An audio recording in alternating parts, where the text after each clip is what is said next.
Today's video is sponsored by Skillshare. Hello everyone, Happy New Year and welcome back to a tired looking George and an equally tired looking garden. It's been a while since I saw you last, quite a bit has changed here. I did actually plan to have a break and then begin 2023 with a video talking about my experiences, my learnings from the last year. You might remember last year we had ferocious winds leading into a really extended drought spell. We then had, just to top it off, heat wave reaching 40-degree temperatures not far from here. So it was really a year full of challenges for the garden. Sure, we had a very long growing season. It was a perfect opportunity for a lot of the heat-loving exotics that I grow here. But equally, it wasn't so great for the big leaves and keeping everything watered. So I plan to do a video talking about my experiences, the things I've learned, what I might be changing in my garden, and some tips and tricks for you as well. But then December happened. So today I'm mixing things up, taking you behind the scenes of the garden here, showing you some of the winter damage and the realities of a garden dealing with the cold temperatures we've had recently. I want to share some reassurance that all's not lost and hopefully share some tips that can help you create a garden that can cope with the extremes at both ends of the scale. Probably most importantly, I want to share with you that I don't think these challenges mean that you have to have a garden full of common or hardy plants. Your garden doesn't have to be boring. You can have a garden full of plants that really excite you.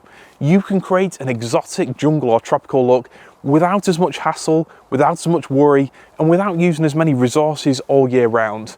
But first, before I talk about that, I want to show you the garden in its full winter glory.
As beautiful as it was, those type of conditions are very challenging for this type of garden.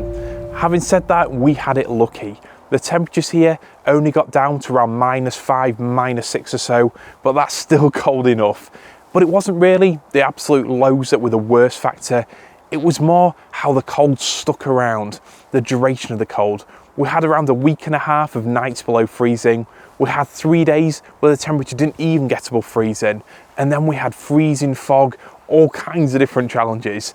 So it really was a test for those plants in the garden that don't like temperatures much below freezing. And even some of the slightly tougher plants, like this Phoenix palm here, are showing damage from it. I know for me, the biggest challenge was simply not having the time to prepare the garden, not being able to protect plants as much as I wanted to, but there's probably a lesson in there for me. However, I know for a lot of you, the temperatures that you saw in your gardens were far less than here. -10s, -11s, those are truly challenging temperatures, even for some tough and hardy exotic plants. So you really have my sympathies and I hope things bounce back. What I would say is, yes, I know we're early days. It's only early January. We could have more cold temperatures to come for the rest of January. February can potentially be an even colder month still, but fingers crossed it isn't. It's still too early to decide if a plant's truly dead. You might be surprised at what bounces back in spring, and equally some damage is yet to show itself. So what I would say is, be cautiously optimistic. Just because a plant looks rough doesn't mean that it's dead, and just because a plant looks okay doesn't mean you should be blasé about future cold weather coming up. Although this video is prepared on about 3 hours sleep, thanks to this one and this one, I want to go through in a logical manner how you can create a garden that's resilient, tough, and better able to cope with these cold and high temperatures, going from the structural plants first through to the best tips that you can use to give your more tender plants a great chance of getting through winter. So let's get started. But just before we do, I'd like to expand on today's video sponsor, Skillshare, how I'd really recommend you trying it out, how it's genuinely benefited me, and how it's helped me prepare for something that's a bit outside my comfort zone as well. You may know Skillshare for their classes in photography, video editing, illustration, all kinds of creative activities. But did you know they've got hundreds of career-focused and personal development classes too? This year I have 2 goals that I want to share with you today. One of which really challenges me on some days, the other really excites me. And Skillshare has helped me genuinely with both. Firstly, you might be used to watching my videos thinking that I can talk confidently with some element of personality, just a little bit, in front of the camera. It might be something that looks like it comes naturally, and I can assure you it definitely doesn't. What you're looking at is a result of a lot of practice, a lot of repetition. I enjoy using the camera, I enjoy showing my passion for gardening. The rest of it, the actual talking and presentation, is something that's definitely taken some work and plenty of practice. But talking in front of people is something I'm doing for the first time later this year. In front of real people, that's something that's beyond my comfort zone. There's courses for all different levels. For example, Intro to Public Speaking, Give a 5-minute Talk Without Dying. That is a course that I watched by Nick Armstrong, and I thought it was a great introduction. And then Alex Lyon's public speaking confident delivery skills really built on those core strengths and has actually made it now something that I'm looking forward to, something that I want to do the best that I can at. My second goal this year, and this is something that I'm really passionate about, is producing the best videos that I can whilst juggling the rest of life around it. In productivity for creators, systems, organisation and workflow, I thought Ali Abdul was a fantastic teacher. I really enjoyed the class and there's some great tips in there that will genuinely help me make time for things that fulfil me. Whether you're looking to work on a side hustle, improve your career skills or explore an artistic passion, you can jumpstart your 2023 goals now with this exclusive offer. Try Skillshare free for 7 days and then get 20% off your first year. Check out their variety of friendly, informative classes, building your passion and help support my channel by using the links in the description and comments below. A few tips then on creating a resilient garden, starting with these hardy exotics. For me, the most important factor is choosing the right plants in the first place. You want to choose plants that you like, definitely, but you also want to choose plants, particularly if they're expensive or large to start with, that are the right plant for your area. You want to make sure that a plant actually is hardy, not just sold as hardy. And a plant that's hardy for someone down in the south of England might not necessarily be hardy in the north of England. So you want to choose a plant that can survive the summers and the winters in your garden for most winters. There's always going to be a winter that can challenge all but the toughest plants, but for most winters you want a plant that can sail through without you needing to worry about protection. So for example, the Trachycarpus palms, here I don't protect them at all. But Boutia feather palms, they're not quite as hardy. Yet they're often described as hardy palms, they're sold as such. They are hardy, but not to the extent that Trachycarpus are. So I think it's important to look around a few different sellers, look at the minimum temperatures that that plant can take, and actually look what temperatures your area has experienced. And that will give you an idea of how tough it's likely to be. Better still, join many of the Facebook groups, find out real life experiences, because a lot of the plants that are described as hardy might not necessarily be hardy where you are, and it's so important to start with the right plants. For me, it's a really big factor in winter, knowing that there's so many plants in the garden that I don't need to do anything for, that the garden's still got some structure, there's still something to look at on a dull winter day, and these plants don't take any care at all. The next 2 tips for starting off your resilient garden with these hardy exotics, they're very simple, but trust me, it's best to start off, especially when it comes to palms like Trachycarpus, bamboos, with small plants. I know in a time of instant impact, of big plants being incredibly available, expensive but available, it's so easy to start with big plants like these behind me, but they don't always grow best. And what you might find is that a small plant, it might take a while to get going, but it soon catches up with the bigger ones, especially in the case of Trachycarpus. In 5 years, a plant with a foot of trunk can pass one with 5 foot of trunk even. They do catch up and they actually become better plants. Not only do they have leaves going all the way up the trunk, but that plant's actually more adaptable, more able to cope with extremes in terms of drought and cold as well. Because you need to remember that a big plant has usually been grown in a field, dug up, most of the roots chopped off, stuck in a small pot. And if you just stick that in your garden, it's going to take years to actually settle in. It's going to take a while just to even recover before it starts actually growing in any meaningful way. So if you want the best plant long term, don't be afraid of planting small. In the case of Trachycarpus and bamboos, they grow so quickly anyway, you really aren't losing out. So a bit of long-term thinking not only creates a plant that long-term is going to be more resilient and grow better, but it also saves you money as well. And the second tip is to actually look after that plant in its first year. To give even these hardy plants the best start possible, don't just plonk them in your garden and leave them. Particularly if you're planting out in spring, make sure that you water that small plant for at least its first summer. Water it every week, feed it until September or so, get those roots spreading into the ground and get them setting off on their jungle adventure. To summarise then, when you're starting your garden with these tough evergreen hardy exotics, I would firstly make sure that the plant that you're being sold as a hardy exotic is actually hardy in your area. I would also consider maybe starting it small, particularly if it's a fast growing Trachycarpus or bamboo. You'll save money and the plant will grow better long term, I promise.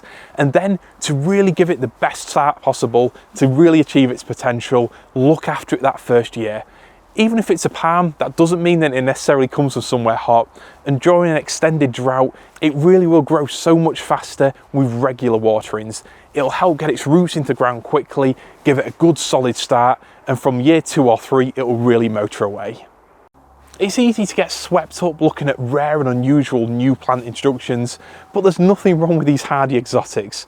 Most of the best exotic style gardens in the country are based on Trachycarpus, based on the bamboos. Those are the structure, and for people who don't really know the plants, all they see is jungle, an amazing paradise garden. So here in my garden, about 1/3 of it is jungle, and I try some big leaf plants here, a bit of all sorts, the plants that really interest me. But for the part at the far end, the long-awaited fire pit project that will be making a return very soon, that area is going to be planted with a lot of these hardy exotics. So about 1/3 of my garden is basically going to consist of tough hardy palms, some really tough yuccas that can take ridiculous cold, and then some spiky agaves like Montana, again very resilient plants. So that whole third of my garden up there, which also happens to be the most exposed end of the garden, it gets the coldest there, it sees the most wind, and it's also the furthest from the house, so in theory it's the hardest part of the garden to water.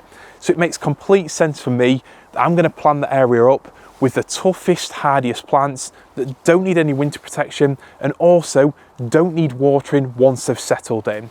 So I think really don't think of hardy exotics as a sort of lower form of gardening. You can use the incredible plants that we can grow here, don't take them for granted, and you can create something incredibly special that doesn't need a lot in the way of resources, care or worries.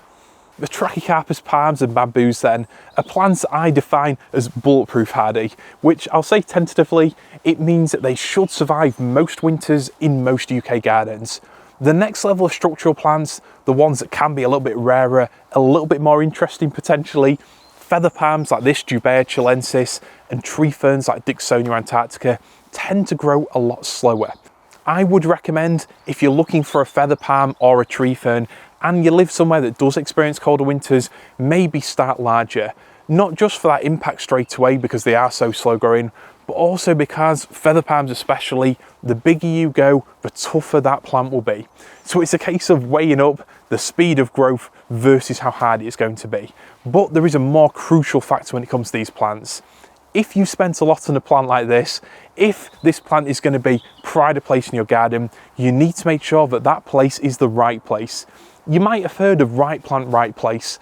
I think that really is the most important factor for plants that are classed as hardy, but maybe not quite as hardy as you'd like them to be. Right plant, right place applies, even if the plant comes from the other side of the world. Here in my garden, I've got all kinds of different plants. I've got this Jubea, this one's from South America.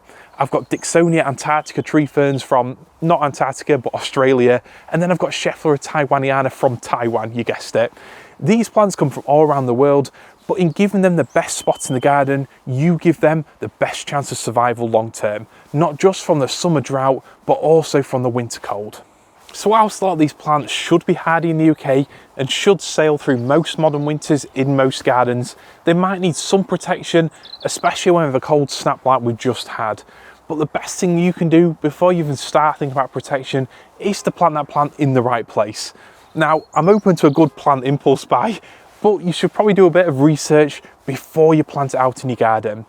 I don't mean you got to study books and search out obscure internet articles, but just do a bit of looking into the plant and find out the general kind of conditions that it actually comes from. To give you an example then, Boutia odorata, that's a palm from South America. It's not the toughest palm here in the UK. Some gardens it will be perfectly fine, but here in North Lincolnshire, it might be a little bit more borderline in colder winters. So in order to give it the best chance possible, not just of surviving, but of getting through more winters without any significant cosmetic damage, I planted it in the right spot. So that means here, I'm at the sunny end of the garden. It's getting as much sun as possible and gets as much out of our cold, damp, grey UK climate. I've then planted it under the shelter or just to the side of a large conifer tree. And what that does is it blocks out the cold winds to a certain extent from the north and from the east this way. So that palm is relatively sheltered, and even when the whole garden was covered in frost, places like this here saw a lot less than the more exposed plants over here. So choose the right spot, ideally a microclimate with some kind of shelter from the north and the east. Choose a place that gets plenty of sun, and then probably most crucially, that plant needs good drainage. Most of these exotic plants, like palms, yuccas, as well as the agaves, appreciate a well-drained soil. They love the water in the summer, but in winter, they don't want to be sat in it. And as we enter this period of climate change, we might be more likely to see winter flooding, periods of extreme rainfall. These plants, they won't tolerate cold and wet conditions together. So what I do here, when it comes to any borderline plant, is raise up the whole area. This Boutia over there, as well as the Jabea you've just seen, they're planted on banks. So they're raised up slightly, and I've dug in loads of sand, loads of horticultural grit to really aid the drainage, keep them dry through winter, and you'd be surprised at just how much cold they can take. Unlike the Boutia then, which is pretty much untouched by the cold, hopefully anyway, these tree ferns, Dicksonia antartica, they have gone brown and crispy, but this is just the fronds. The actual fronds themselves aren't as tough as the whole plant, and it only takes getting to a certain temperature or having a proper freezing fog to completely blacken them. So I don't worry about them too much at this stage. The main thing is that I protected the top of the trunk, and I do leave these old fronds on until spring. I don't chop them off until the new fronds are starting to push through and that crown's opening up. So I think really with every plant, it's worth learning about the intricacies of not just where to plant it in your garden, but what protection to give that plant and what's likely to happen in a colder winter. With these tree ferns, I've done a full video guide on the 3 stages of winter preparation, what I do in a normal winter, and what I do as the temperature plummets and things get even colder. So it's worth checking out my videos. I've got quite a library in there of winter protection guides, and there's several other great YouTubers, including Yorkshire Chris and Craig over at Grow Paradise. They've got some helpful UK winter garden protection videos. Definitely do a little bit of research into these borderline plants. Another plant that's hardy, really impressive, and something you're going to look forward to seeing grow in your garden for years to come. If you want a quick visual demonstration of microclimates, this Dicksonia antartica is planted in a more exposed location.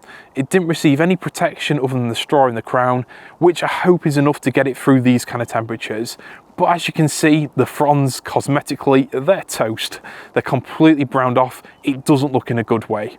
Whereas if you look just down here, this fern had the protection of the fronds above it, and it's definitely a lot greener. Not without damage to the new fronds, but that's to be expected on a younger plant.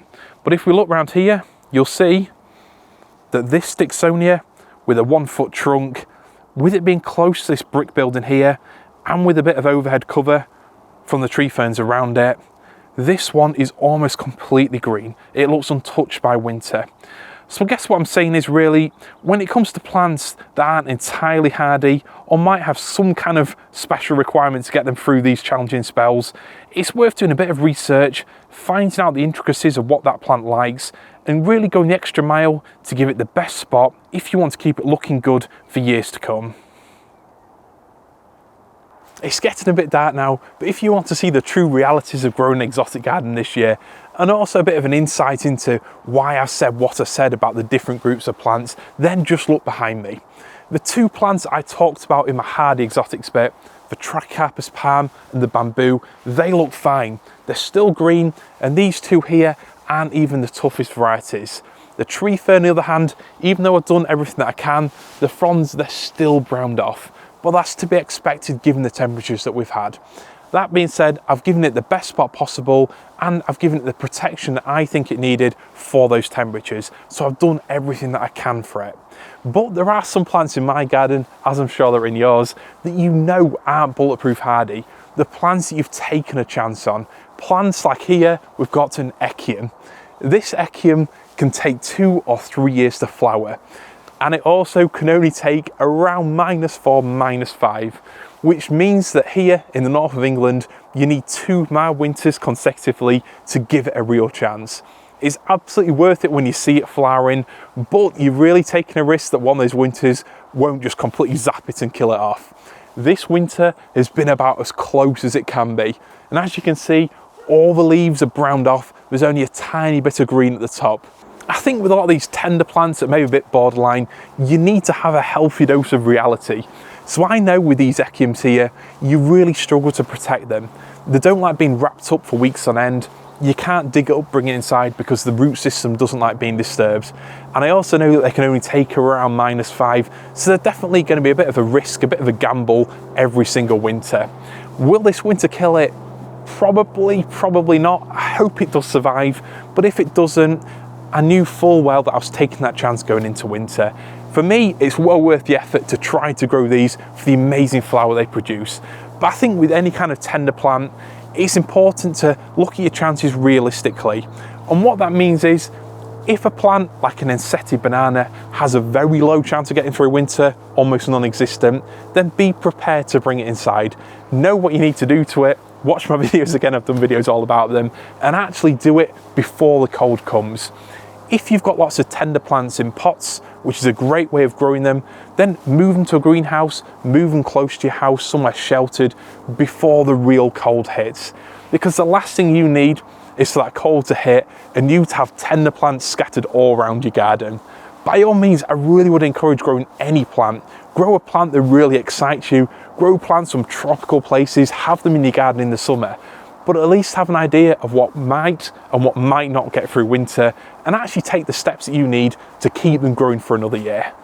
It's been a bit of a quick walk around today, but hopefully you've seen the 3 main groups of plants that I grow here. I would strongly recommend, if you want to grow an exciting but resilient garden, you not only choose the right kind of plants that suit your soil and your location, but base your garden on these hardy evergreen exotics. Trachycarpus palms, bamboos, the spiky agaves, the beautiful yuccas. There's so many plants that not only look exotic, but need very little care to keep them looking that way. And for me, my garden, I find it so reassuring to know that when I go outside in winter, that most of these plants don't need any protection. They should be fine in most winters. And again in summer, other than maybe the occasional watering and a bit of soil improvement, I can leave them to it and they will just grow away. Sure, there's some years where they'll grow better than others, but other than that, you can create an entirely exciting exotic garden with plants that you don't need to worry about in all but the most extreme heat wave or winter weather event. And I think from there, if you want to experiment and grow all kinds of different plants, if that really is your passion, then don't let these weather events stop it. I think, like I said, the most important things you need to do are a little bit of research on what you're growing. Be realistic about what that plant needs and whether it will survive in your location. Give it the best spot possible to optimize its long-term success. And then just be a little bit prepared for the winter protection. Know when you need to give it some and also what to give it. If you've got a plant that has higher moisture requirements, like a Dicksonia antartica tree fern or a Schefflera, then plant it somewhere with maybe a bit more shade, a bit more shelter in the first place, and then it'll be better set to get it through these tougher summer conditions as well. When it comes to tender plants, don't let the weather stop you growing what you want to grow, but I would just say at least be realistic. If it's unlikely that the plant will make it through winter, then be proactive. Either dig it up, bring it inside before the cold weather, or grow it in a pot so it can easily be moved to a greenhouse or polytunnel. At least know that a microclimate or bit of fleece potentially isn't enough to save it in the winter. So can you create a garden that's exotic, that's exciting, full of amazing plants, but also resilient and tough? Yes, of course you can. And as it's getting dark, I wanted to sum up the video, bring things together with a few tips that I think would absolutely help you. Firstly, look at what you've got. If your garden's exposed, very well drained soil, very sandy, then don't try to grow a woodland garden. You've got to lean into the conditions, the microclimate that you've got in your garden. But that doesn't mean that you have to be restricted. So rather than being frustrated that you can't grow big leaves and tree ferns quite as well, there's so many incredible palms, agaves, yuccas, spiky plants. You can create a Mediterranean garden, a desert garden. You can maybe grow succulents that I can't grow here, and you can definitely lean into that. If your garden's shady, very sheltered, maybe surrounded by mature trees, rather than seeing that as something you have to fight against all the time, a real disadvantage, instead see it as an opportunity. There's so many incredible exotic plants, the fatsias, scheffleras, tree ferns, there's all kinds of unusual ground ferns. There's so many incredible exotics that will absolutely thrive in somewhere with a bit more shelter, a bit more shade, and increased humidity.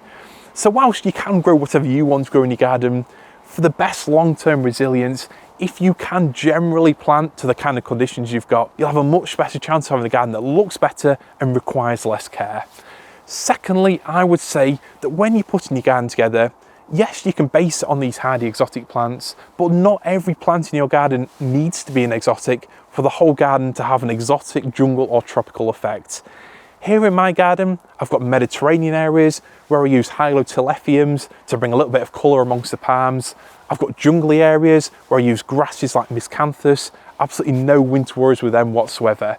I think sometimes us tropical or exotic gardeners can be so focused on the rare, the unusual, the specimen plants that we can actually ignore a lot of these complementary plants that can bring so much beauty to your garden. And a lot of these grasses, sedums, succulents do so whilst also coping with the summer heat and the winter wet and cold really well. If you're new to my channel, I've got loads of different plant care guides, how to grow guides on a lot of the recommended plants and planting advice I've mentioned in today's video. If you've been following me a while, then you'll be pleased to hear I've got plenty of videos coming up this year, including the development, finally, of a sunken fire pit area at the end of the garden. And that area, by no coincidence, will be planted up in the way that I talk about in this video. A part of the garden that doesn't need much care, but hopefully turns the exotic vibes up to 10. I'm really looking forward to it. To sum up this video then, in one phrase before it gets completely dark, in this time of changing climate patterns and frequent extreme weather events, I think to have a successful exotic style garden that's resilient and tough whatever the weather throws at it, you need to plant for the patterns but prepare for the extremes. And what that means to me is I want my garden to be based on plants that will thrive regardless of what the weather's doing. I want most of the garden to be plants that are tough that I don't need to worry about. I want some plants in the garden that look really unusual, very striking. A lot of people won't grow them, but I want to know how and when to look after them if I do need to during the extremes. But will it stop me going mad having some crazy plants to fill up those spaces in the garden? Absolutely not. Whatever your garden has sustained over the past couple of months, if you've lost some plants that were really dear to you, if you've lost some plants that were very expensive, it can be disheartening. But don't let it put you off growing the exciting, growing the plants that really grab you, growing the plants that make you want to go outside and enjoy your garden, because that is what it's all about. Thank you very much for watching, and even bigger thanks to everyone who supports my channel using the Skillshare link in the description below. I really appreciate it. Thank you for watching, and I'll see you in the next video very soon. See you later.